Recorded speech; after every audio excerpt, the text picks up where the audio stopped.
This episode of Inside Golf Podcast is brought to you by Inside Sports Network. What's up, everybody? It's your boy, Boston Capital Tour, Steve, on the Hold the Green podcast. All right, we are live. Tap in, birdie. All right, Carson Young is here. 8% Lowry at 8K is that's like our favorite play on every site. Low sevens. I think there's some guys in here we like. Harris English at 7,300. Why the fuck would I not bet Rory?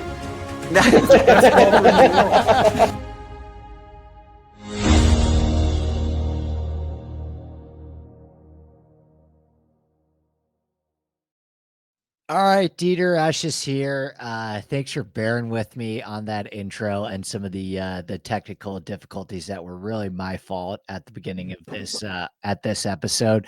Okay. But Dieter Esch, the former owner of Wilhelmina Models and Tony Finau's former agent as well, amongst many other accomplishments. You've had one of the more fascinating and fruitful careers that I'm excited to dive into. But first and foremost, thank you for joining me this morning, Dieter. I've been looking forward to this one for a while. And I have been looking forward too, and I'm very excited about it. So I'm excited to see which direction you want to go. Well, we originally got connected through our mutual friend, Ed. As Ed and I have been talking a lot over the past couple of weeks about some of the stuff going on behind the scenes in this giant Tony Finau saga. So I kind of want to start big picture. When were you first introduced to Tony? How did those two worlds connect, and how did that relationship for you begin? Okay, that was, I can't remember the exact year, but I was already living in Park City, and I was already retired, and I had a golf lesson from my golf instructor, and he said, Dieter, I know you're retired, but you have to see these two boys playing golf. And he told me about Tony and Gipper, and he said they're playing this weekend at a tournament in close by, and you should go and take a look. And as I'm like always curious, I did go to the tournament, and I saw Tony and Gipper play. And I walked the whole course with them playing, and I couldn't believe what I was seeing. The length of the drives, the length of the shot, the accuracy. I was totally astounded. And I have seen good golfers before. I represented Matt Kuchar and others. And, I was already spoiled. I walked the Masters and I walked other big tournaments. But I never have seen anything like that. And on the golf course was the father. And of course, I started talking to the father. And I said, we should get more together. And, I'm the owner of Wilhelmina. And I think I would love to sign these two boys to a representation agreement of Wilhelmina and become their agent. To make a long story short, the father and I struck a relationship. And from there on, we continued meeting a few times. I was introduced to the money guy, Molonai Hola, Right. who seemed to be funding the boys and the family. And to make again a long story short, eventually we signed a representation agreement, and I became the first agent of Tony and Gipper. And the first action I took, I turned them pro. And yes. So how old was Tony at this point? He was 17 years old. Yes. And so Molonai, who I've been talking to Molonai and gotten to know him a bit over these past couple of weeks as well. How were you introduced to that backstory, right? I mean, because I think if we're looking macro and starting big picture here, a very, very important aspect for us to touch on is the fact that Tony did not enter the golf world on his own, right? There were other people that were financially involved and invested in the growth of Tony Finau's career. Yes. And that was, of course, Molonai, Hola. He was introduced to me as a friend of the family, as somebody who is advancing money to Tony in order to, and the family, in order for them to live, survive, and for Tony to continue to develop. And I was told that not only is he making money available, but that he is a 20% owner of the Finau Corporation. So to me, it was very important to see that 20% Tony, 20% Gipper, 20% the father, 20% Molonai, and 20% somebody else. And so I considered him an equal partner to Tony and Gipper and the father. And in the following time, I observed, of course, how he was funding, how he was spending money for the boys and the family. And it became very clear that he was the crucial element to the development, because without him, there would be nobody, because they didn't have enough food to eat. Yeah. So you have no idea the poor environment they lived in and how they lived. And everything they had from there on came from Molonai, be it food, be it housing, be it a car, being, many things. And I watched that. I myself, as Wilhelmina, we did not invest any money. We were strictly acting as the agent, and we had no conflict of interest with any money investment. So I was very in a perfect position to observe really what happened at the time. And it was very clear to me that at the end of the day, if Tony or Gipper are successful, then number one, hopefully the money comes back to Molonai. But more importantly, he even has a 20% equity stake in the Finau Corporation. And that I thought was major and important. So that's how it started. And what exactly was the Finau Corporation as described to you? I mean, There was an entity which was created around that time. I saw a shareholder agreement, so it looked very documented. And I was sufficiently savvy to know, if you have a corporation and these are the shareholders, and Molonai was one of them, it was relevant and important, and I respected it. And what was that relationship like as you observed it between Molonai, Tony's father, Gipper, and Tony? Did it seem like they were all on the same page about Tony's future? Did it seem like Molonai and Tony's father had a great working and business relationship? How did you observe all of the key role players in the Finau Corporation? It was very much family.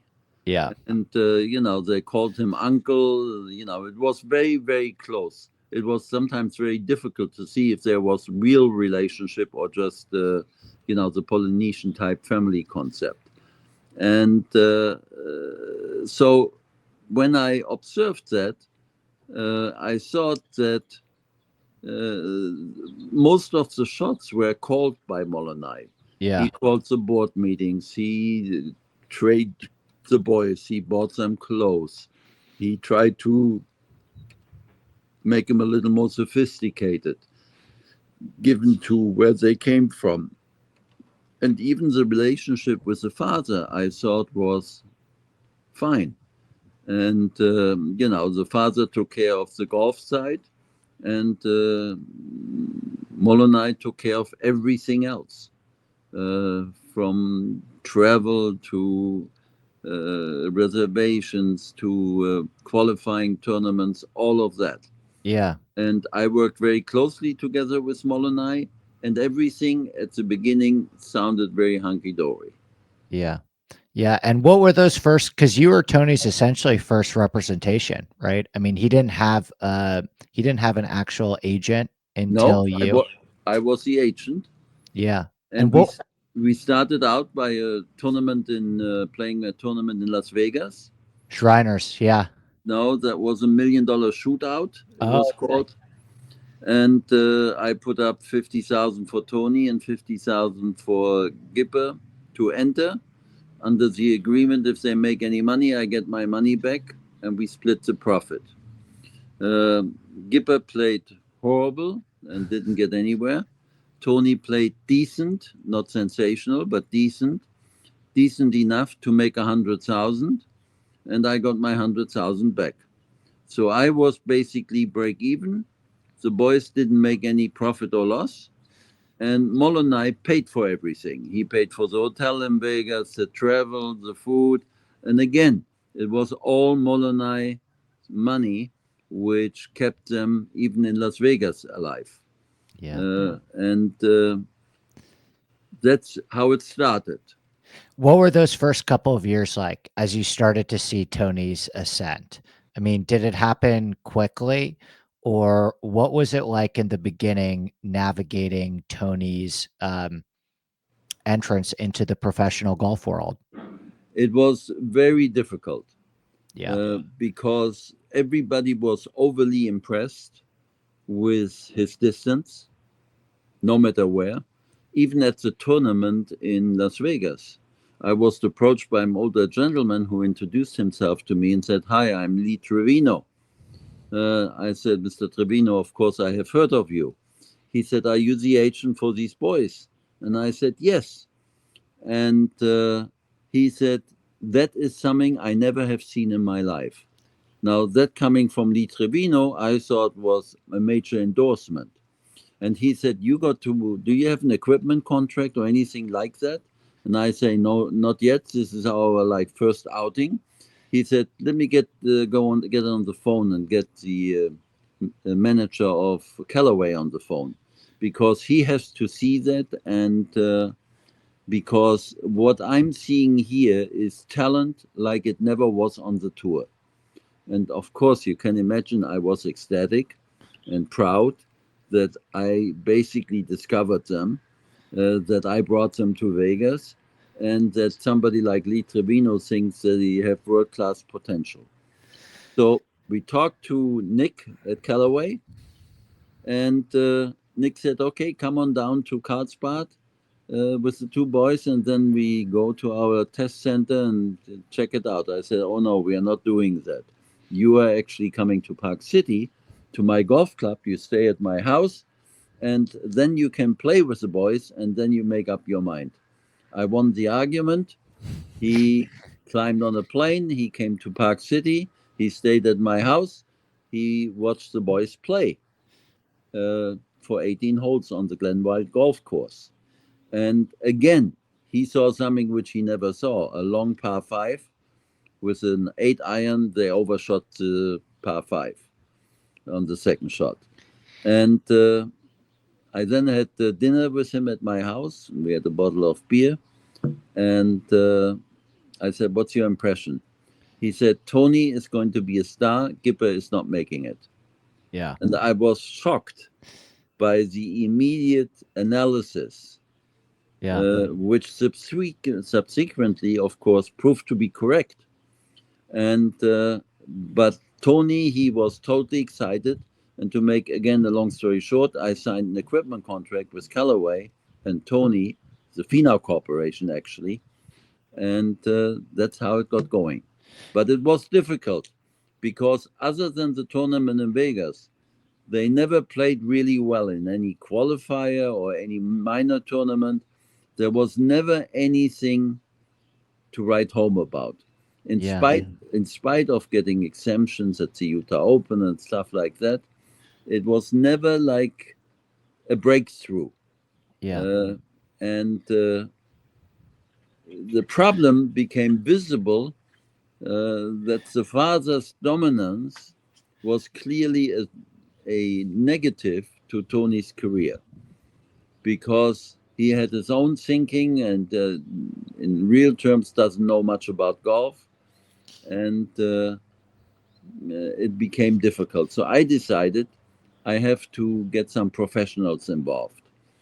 And I called through Callaway David Ledbetter, Mm-hmm. and I said, David, I have a sensation on my hand, but I need your help. He said, okay, come to, I think, Orlando. Yeah, and this is around this just so to give listeners the timeline. We're talking around 2014-ish, right? 2000 or a little bit earlier than that because Tony's Molonai or Ed will supply you an exact timeline. because his Because my first memory is not very good in terms of years. yeah, his first year on the Corn Ferry Tour was 2014, and he Yeah. essentially spent 1 year on the Corn Ferry Tour in 2014, where he played well. And then 2015 was his first rookie season on the PGA Tour. He had been I'm floating talking way around. before. I'm Yeah. talking way before. Yeah. So that's good because that was the next question that I was going to ask you was like, when did the Finau Corporation start becoming profitable for you guys? Like when did the money start really rolling in on Tony where Molonai would presumably get a return on his investment? I would imagine the first domino to fall on that was maybe the Callaway deal, but then it really didn't get going until Tony No. started having great results. It became like a nightmare. At one point, Tony and Gipper disappeared. They were gone. They went to Hawaii. They found some other money people who gave them money, They and just left like all of these they written left. agreements. They were, in spite of the written agreements, they just left because to them agreements didn't mean anything. Neither to the father nor to the boys. The boys one can forgive. The father, of course, didn't give a shit about any agreement.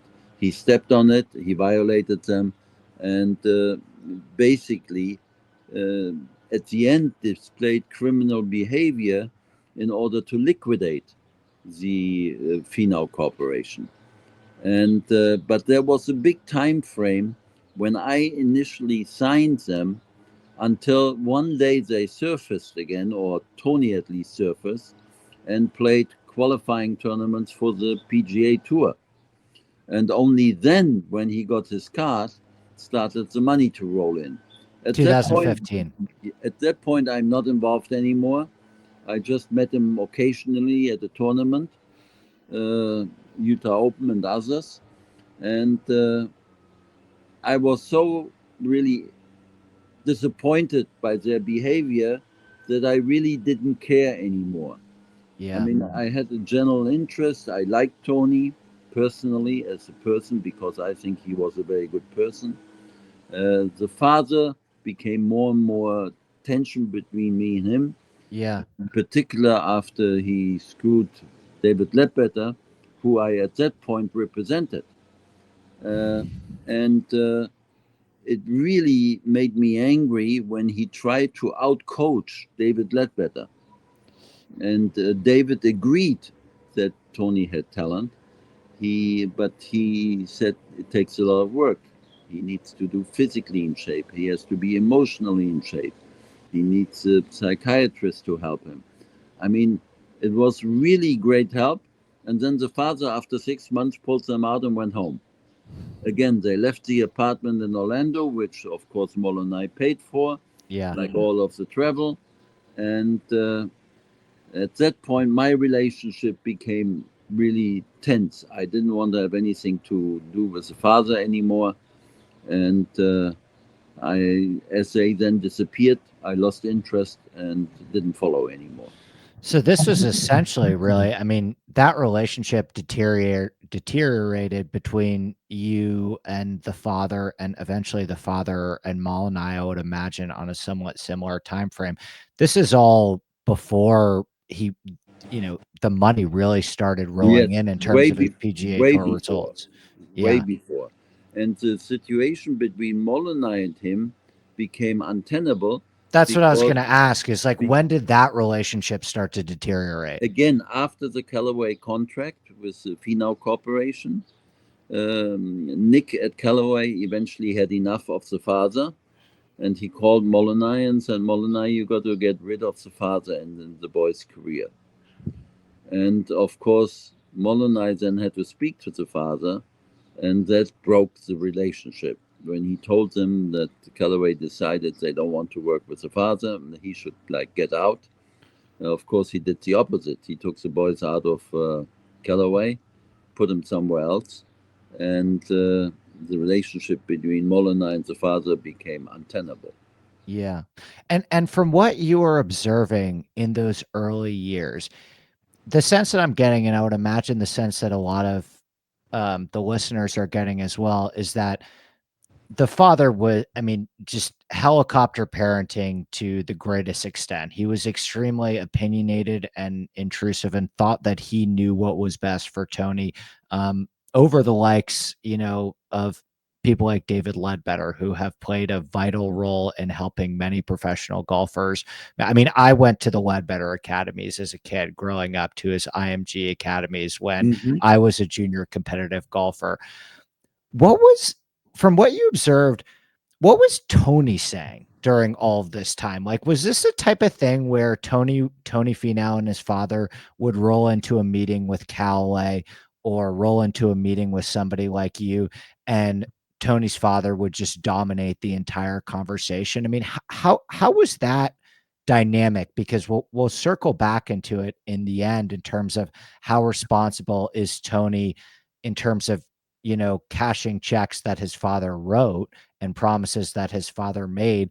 But did it really seem like Tony's father was really dominating all Yeah. of these career decisions, and Tony was just kind of standing back and saying, okay, sure, I guess? The boys, both of them, just swung the golf club. Mm-hmm. The father was totally overly dominating and Yeah. overbearing, and I would almost go as far as abusive. Yeah. Uh, I don't know all the details of the different stories, but I have heard some terrible stories. And the point is that the boys just played golf, in very bad environment in the garage in a dilapidated house. I mean, horrible. The whole situation was just horrible. And the father totally dominating, not listening to anybody, not listening to Ledbetter, thinking Ledbetter doesn't know what he's talking about. Nick at Callaway, a real professional, doesn't know what he's talking about. I mean, it was just the father, a total nightmare, who, in my opinion, really ruined the start of Tony's career, Yeah. because Tony lost valuable time, 4 5 years, six Yeah. years, before he then eventually got on the tour, because there were changes. He had a different coach, he had a different, some people in Salt Lake City who helped him, and eventually he got the tour card, and from there on, the history. Yeah. But the father was always heavily involved, even Yeah. at a much later point when I tried to settle the situation between Tony and Molonai. That's what I was I, going to ask. How and at what point did this re-enter your life? Because, when Tony goes to play on the PGA Tour, at this point, that relationship with you guys have ended. You're off doing your own thing. How did this whole situation get back into your life? Molonai called me and said, Dieter, you got to help me. This is the situation. He now makes a lot of money. And of course, they are ignoring me. They are not. And rough timeline, is this in, the early 2020s, Yeah, 2019, after 28? he already made real money. Okay. Okay. And I said, no, of course, I followed him, so I knew how well he was doing. And I didn't understand that he wouldn't deal with the situation. And I said, look, Molonai, I come to Salt Lake City. I called them. When I called them, they will have a meeting, because I always had a decent relationship with Tony. And sure enough, they called a meeting at the golf club in Salt Lake. And in the meeting participated his new management company, Wasserman Management, Yeah. with the I was an agent, intern there. Yeah. I uh, remember with Wasserman well. with an agent and a lawyer, and the father, of course, and Tony. and me and one of my other board members. And I said to them, I said, this is crazy. You guys cannot have a lawsuit. This has to be settled because the damages coming out of a potential lawsuit can be so big. And the fact is that I know that Tony owes the money and that Tony gave away 20% of the Finau Corporation to start with. And you cannot just sit there and ignore it and say, we are not going to do nothing, because it's going to end really bad. And it will affect, at the end of the day, Tony's career. It will affect his endorsements. It will affect, his play, his mental stage.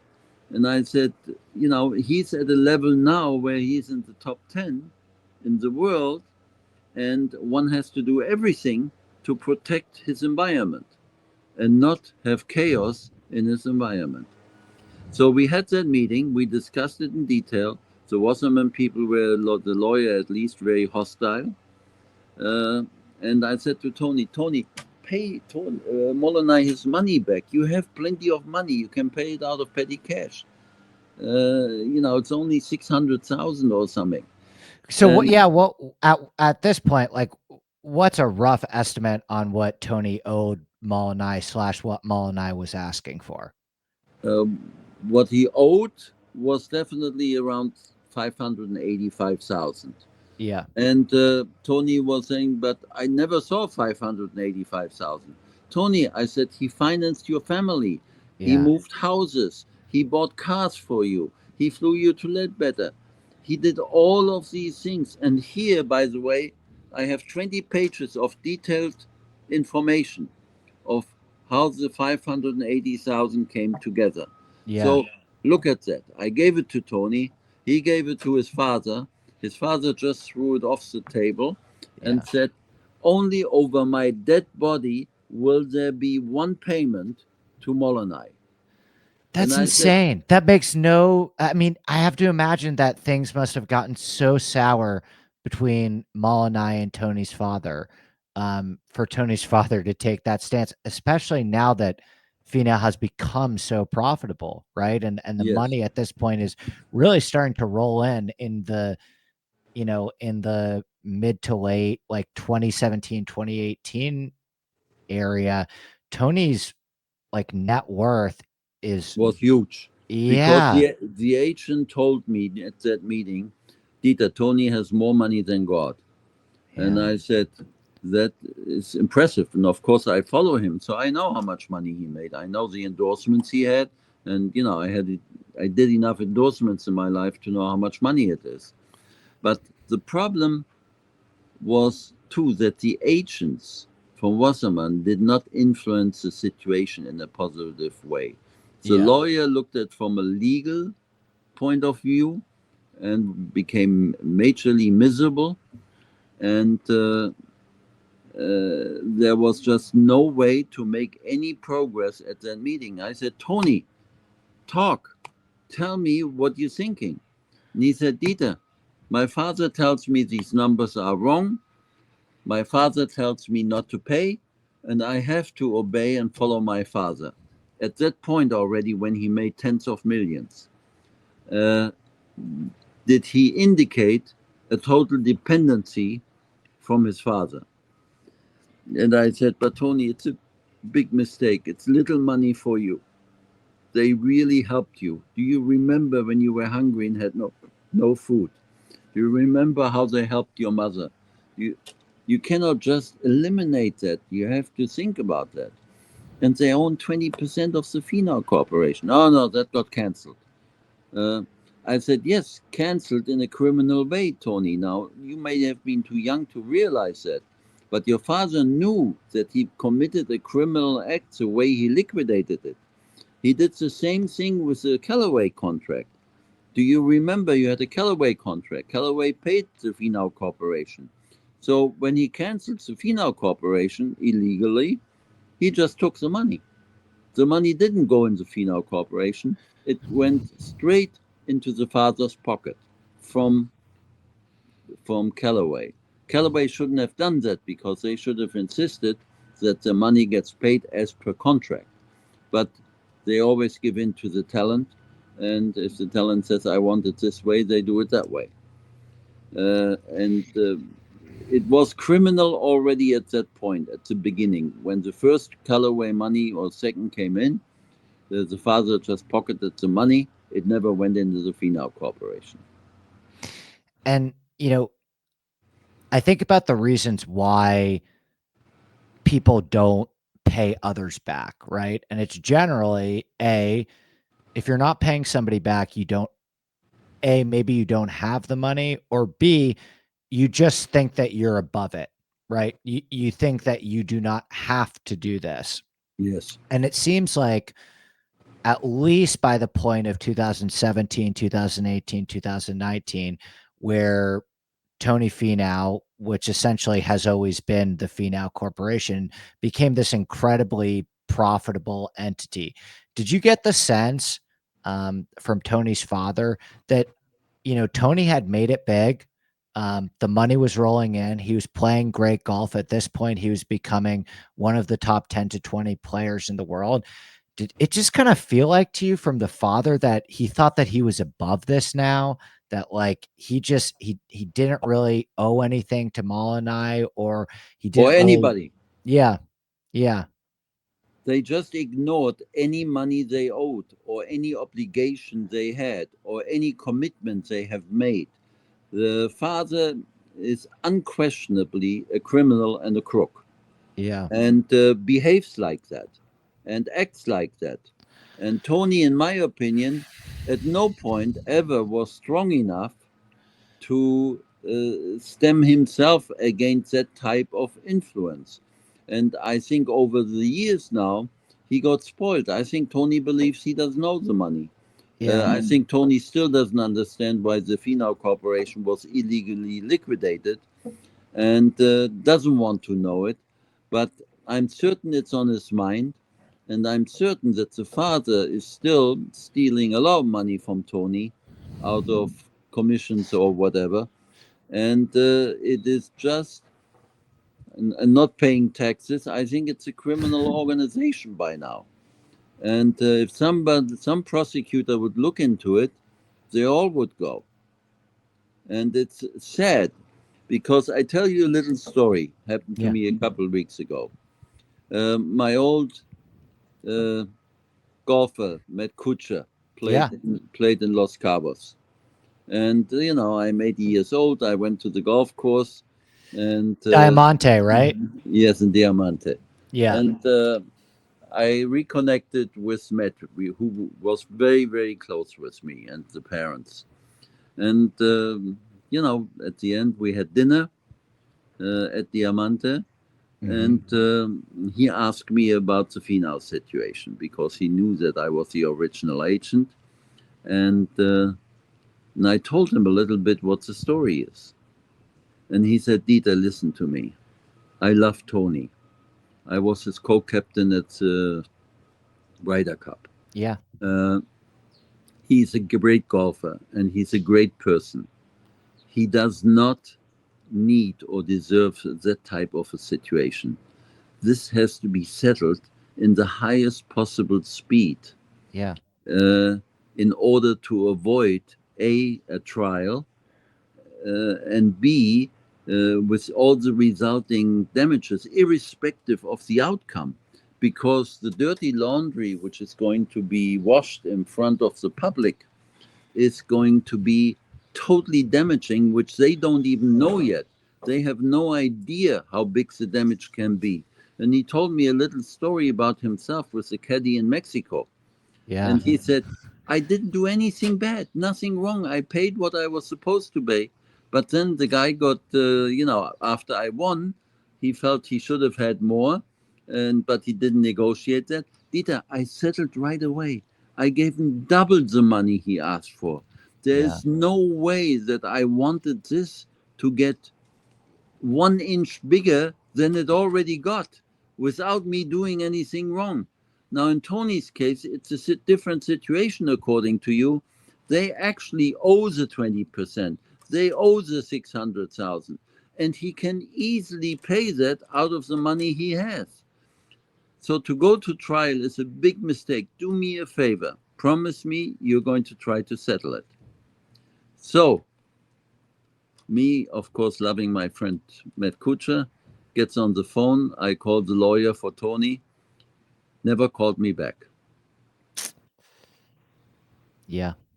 Yeah. So the situation is being handled by Molonai, his lawyers, and there's nothing I can do anymore other than potentially be a witness in the trial Right. And tell the story. and tell my side of the story. Yeah. But any attempt to even settle from my side got totally ignored. Yeah.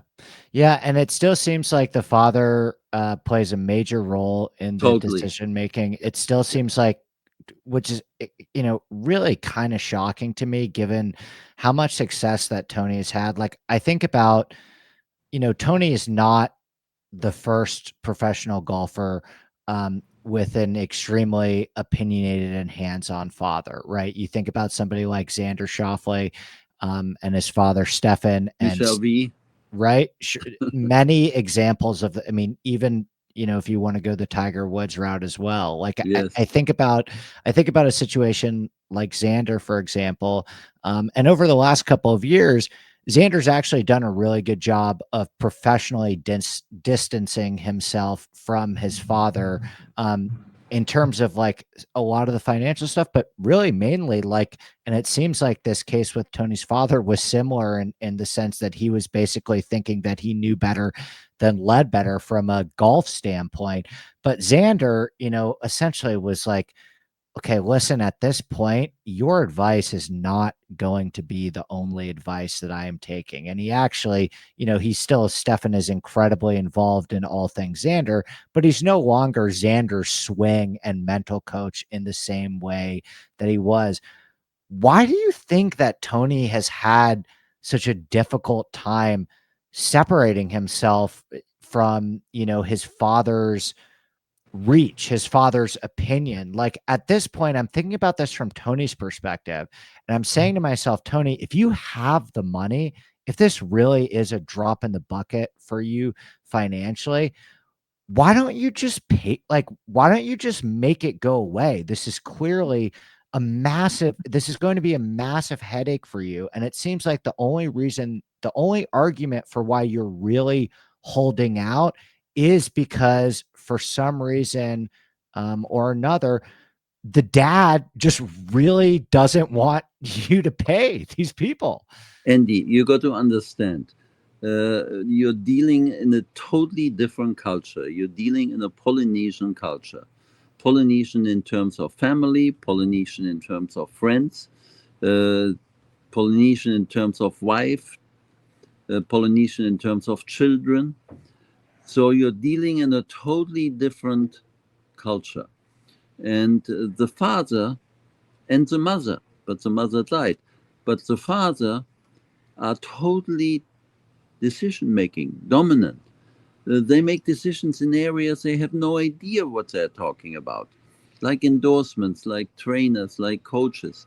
It's just unbelievable that Tony did as well as he did, given that culture and environment around him.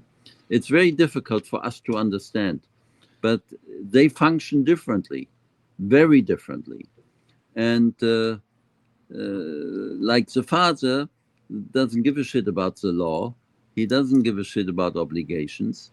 I mean, how I now have found out how they treated some of the employees or some of the people who worked with him at the beginning, like his original caddy who I traveled with together with him.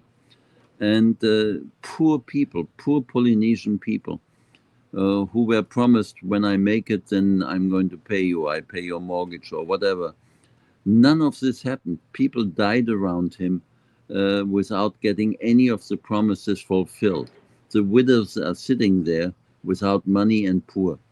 It is just horrible to see that on the one side, you have a really talented top golfer in the world. You have a supposedly extremely religious Mormon person who behaves that inhuman and that illegal, uh, irrespective on his own or under the influence of the father. Today, he cannot use the father, in my opinion, anymore as an excuse, because today he should be able to make his own decision. He has Yeah. a wife, he has 4 or 5 children, he lives separately, irrespective of the culture. He should make his own decisions and, in this situation, take care of everybody. Yeah. He's 30, 36, 37 years old at He this still point. has a big And career ahead of him. yeah. But look at this last weekend. He plays, shoots, I don't know, 76 the first day, Yeah. basically out of the tournament.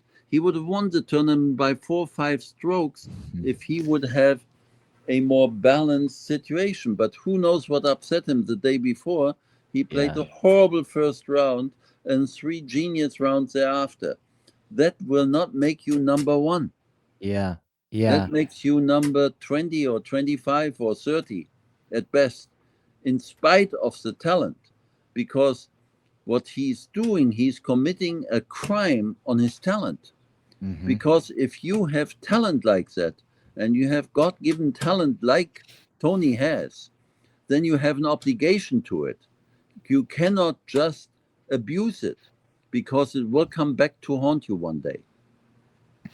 I remember when I think this was last year. It's actually the rumors have been swirling for a couple years now, but I remember when Tony was rumored to go to Live, and my mind went to, okay, a player like Tony Finau who has not won a major championship and does not have all of these exemptions into majors.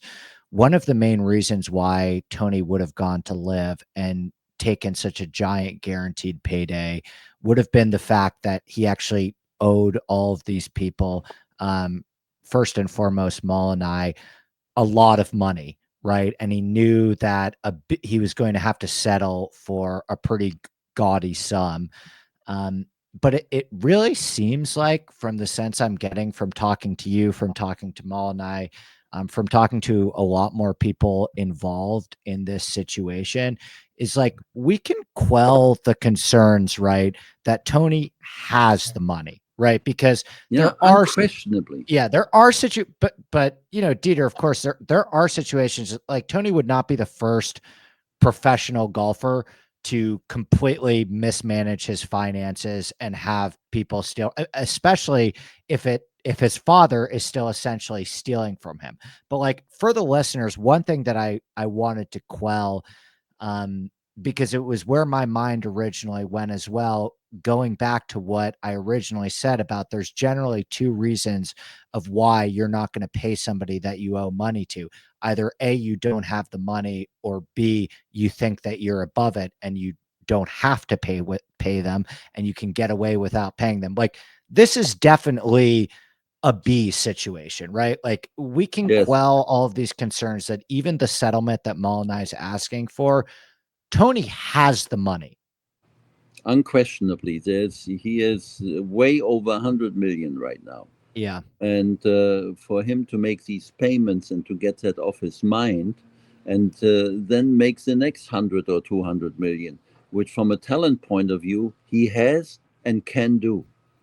But if he has to worry about law cases, and when that court case goes on, it's a disaster, Yeah. because some of these stories may legally not be relevant, but they are definitely true. And a sponsor like Nike or anybody else, they will look at that and say, do we want to spend millions of dollars on somebody who is treating his environment that bad, that illegal, that criminal, and irrespective of the outcome? And the problem is, of course, too, Molonai has two hearts in his chest. On the one, he loves Tony. On the other side, he is owed a lot of money. Yeah. He is, in my opinion, not harsh enough, not hard enough, in order to really pursue all his legal claims to the fullest extent, uh, ignoring his friendship, relationship, love for Tony. Dieter, when I saw the settlement number, I thought it was kind of low, to Of be course honest it's with low. you. I thought he would have, I mean, There's now only that one I'm this, settlement number, which is Yeah. correct. I can Yeah. tell you. yeah, If Tony pays Molonai $15 million, he gets away dirt cheap. hmm I had the exact same thought. Like speaking to Molonai, speaking to you so much, speaking to Ed and others involved in the situation. When I saw the actual court documents and what Molonai was asking for in terms of a settlement, I was like, I actually think this is pretty low, to be honest with you. Ridiculous. But Yeah. it doesn't make any difference. They don't care. When I had the settlement conference with them very early on, I told them, give me 1.3 million and I will settle all your claims. Now they should have jumped at that and write me a check for 1.3 million. I would have paid Molonai, I would have paid the other people, and everybody would have been happy. And he would not even notice on his bank account 1.3 million missing. Yeah. But they don't care. They don't care. Yeah. So unless they get a court case against them by which somebody is going to recognize that Molonai still owes 20%, in my opinion, of the Finau Corporation. And 20% of Finau's net worth, and you're looking at anywhere between present and future between $50 to $100 million. Yeah. Yeah. Which is, I mean, he's asking to settle for a fraction of that. So the listeners know. I mean, final question. But it's a mistake. He should not be negotiating settlements. The point is, by doing that and having these low numbers, you create in a naive mind the impression that, number one, you are weak, that you think your case is weak, and that you are trying to get away with pennies. Big mistake. Molonai should never, ever even think about settlement. He should let third parties handle it, be it lawyers, accountants, myself. It doesn't make any difference. He's just not hard enough on Tony, in my opinion. Yeah. Because he still has that crazy family friendship feeling in him. Like, yeah, that's been ingrained in the. He thinks he could go out with him again and have lunch and pay, the Chinese restaurant as much as you can eat for $10. Yeah. It's just too soft the way it's being handled. This is a hardcore criminal case, and doesn't get treated that way. And it's a pity, because, in my opinion, you have to force the father. I would get a prosecutor going to look in the tax situation, in the charity foundation. All of these things which are crooked, where the father uses it as his petty cash. I would like raise hell and get going, but Molonai got to do what Molonai needs to do. Yeah. How do you think this plays out? I mean, as we stand here right now, we're recording this in February of 2025. What does the next 6 to 12 months look like for the potential for this case going to trial, and Tony and Molonai's relationship? I think an outside settlement is out of the question. I don't think they're returning my phone call or want to have a settlement. So this is going to trial, in your opinion? No, not quite yet. I think, if I understand correctly, Molonai has decided to withdraw the case and file an appeal to the original court decision. So he didn't like what the judge said, or what the judge said he would order. And the only way they could deal with it by legally abandoning the case and filing an appeal against the original decision, where the 20% comes back into play and everything else. My opinion on this is going to be one of the great injustices ever happening. I think that Tony and his father are going to get away with it. I think the legal system in Utah is unquestionably tainted in Tony's favor. be it for popularity reasons, religious reasons, whatever. Sure. And I think a fair trial there is not possible. And unfortunately, I think there's no, from my point of view, any possible satisfactory outcome for Molonai. Do you think I that don't this? think I don't think they will even give him 600,000, That's which is actually cash he spent. And I have yeah, seen the receipts. I have yeah, been there. I know he spent that money. So yeah, how they cannot even pay that is just beyond me. Attempting to get rid of the case. yeah. Because you still spend some time in Park City. I mean, how do you think this is affecting Tony? You touched on how it may have some negative implications for his on-course I, performance, but I'm certain that it does because I yeah, have enough experience to know what things influence a main athlete. yeah, And but he's now married. He has 4 children. He has other problems, and I think that golf is important to him. Is it all important? I don't believe that.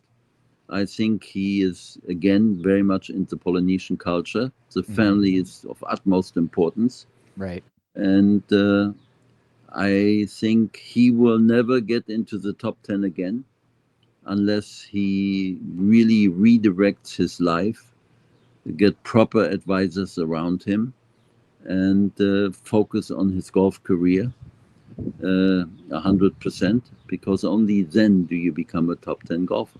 right, We and know, or you at and I, least do what you and I Xander know did, that. and Yeah. yeah, yeah, or like it's at least do what Xander did and step outside just a little bit of your father's influence and get some other voices in the Or room. your Polynesian culture. I mean, you got to leave it behind. You cannot be a slave type follower Married, of yeah, father or family.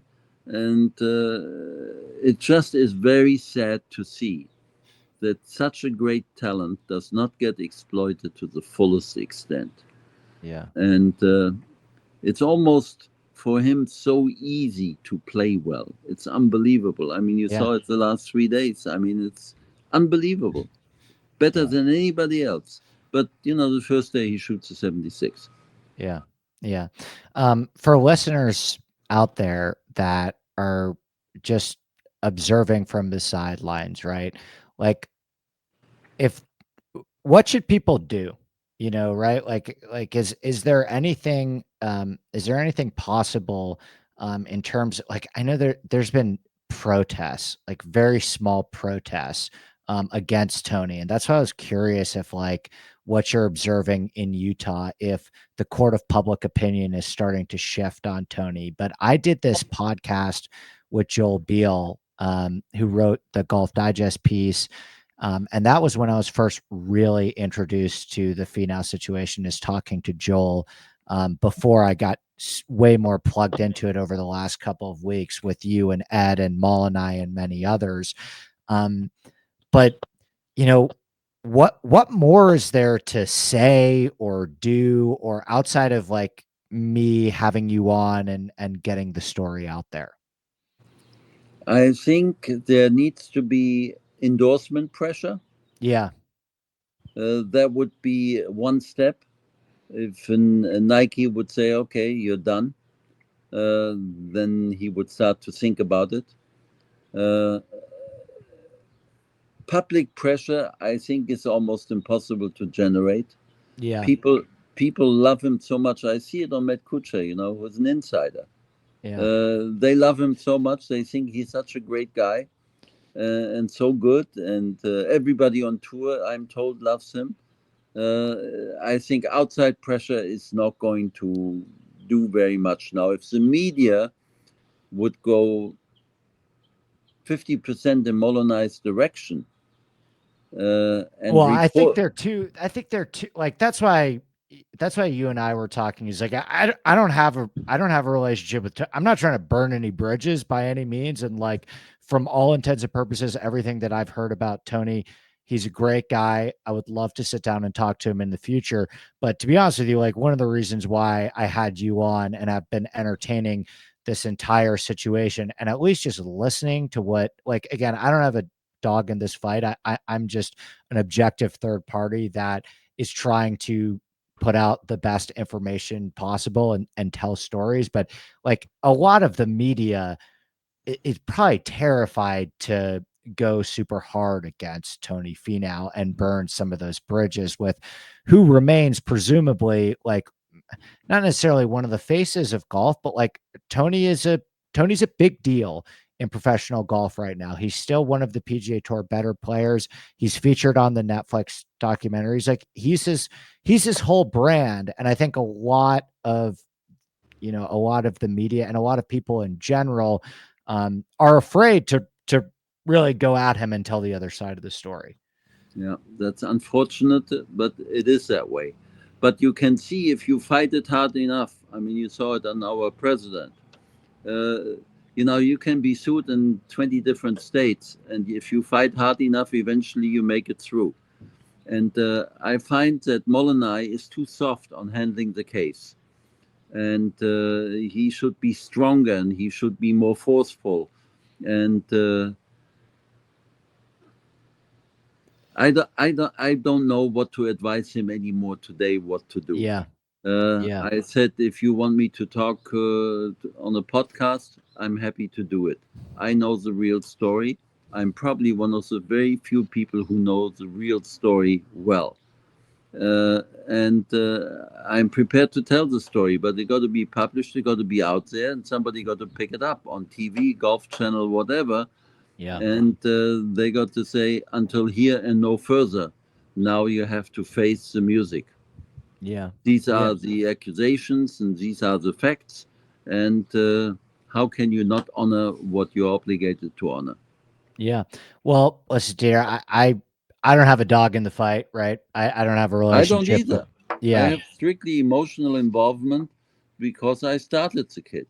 Yeah, like if Finau pays Molonai, like it's not like you're getting yeah. I actually advanced Molonai some money for the legal case. Yeah.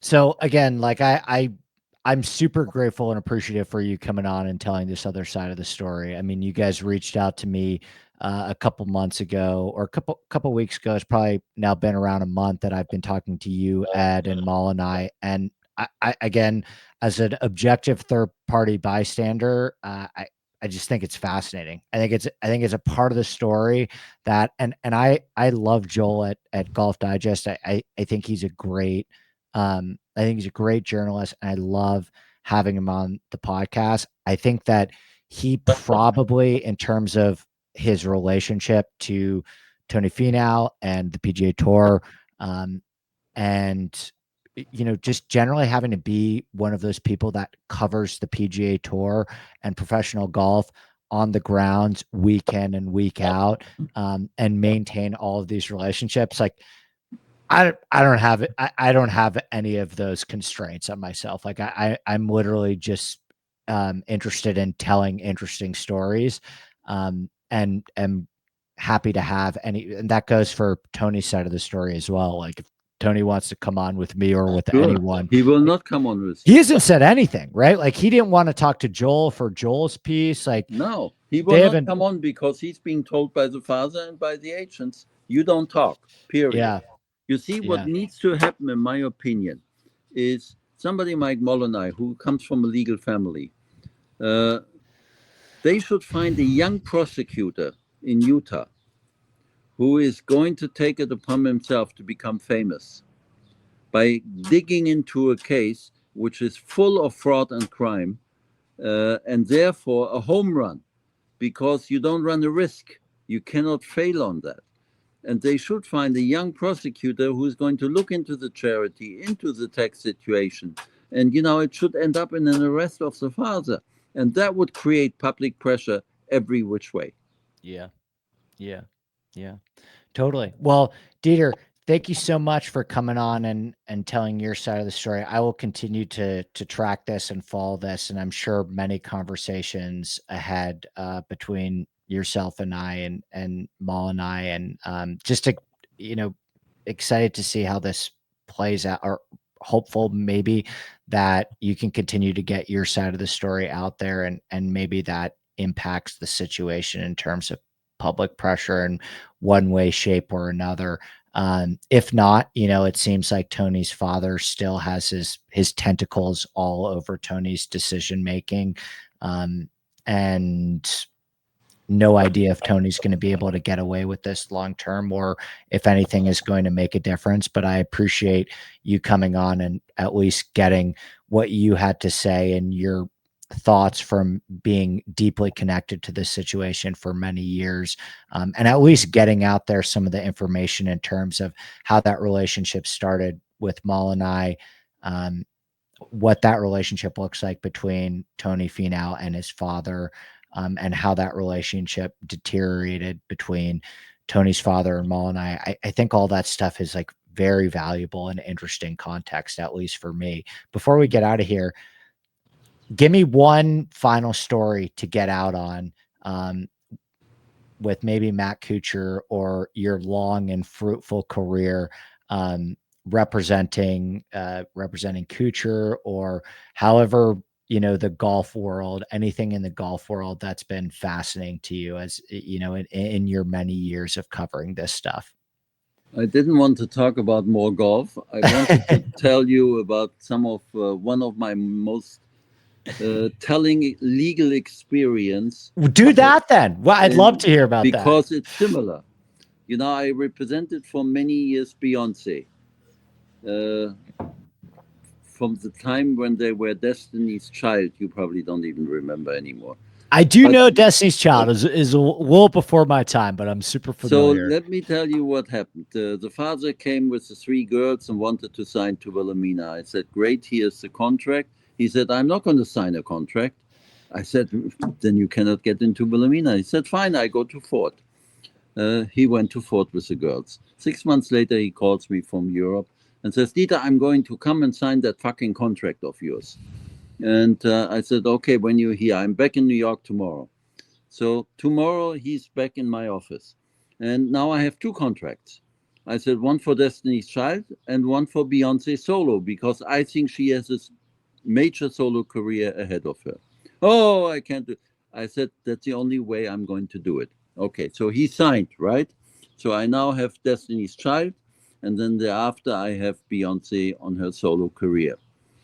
Until she married JC. JC has his own management company. He doesn't need Wilhelmina. So they go to lawyers, and of course, lawyers do what lawyers do. They told her to break the contract, not thinking that I would have the guts to sue Beyonce. And I said, to hell with that. She has an obligation. She signed a contract with Wilhelmina, and she's going to pay. So I sued them. Smart. Within 4 weeks, they paid me like a couple $1 million or whatever the number was and settled the case. They couldn't afford more of her illegal behavior to breach the agreement to come to public. Being on JC's side or not, they paid. You see, that's how you honor an agreement which you breached, but then you realize you made a mistake. Right. And pennies at the end of the day, right? Correct. For many of these people. Yes.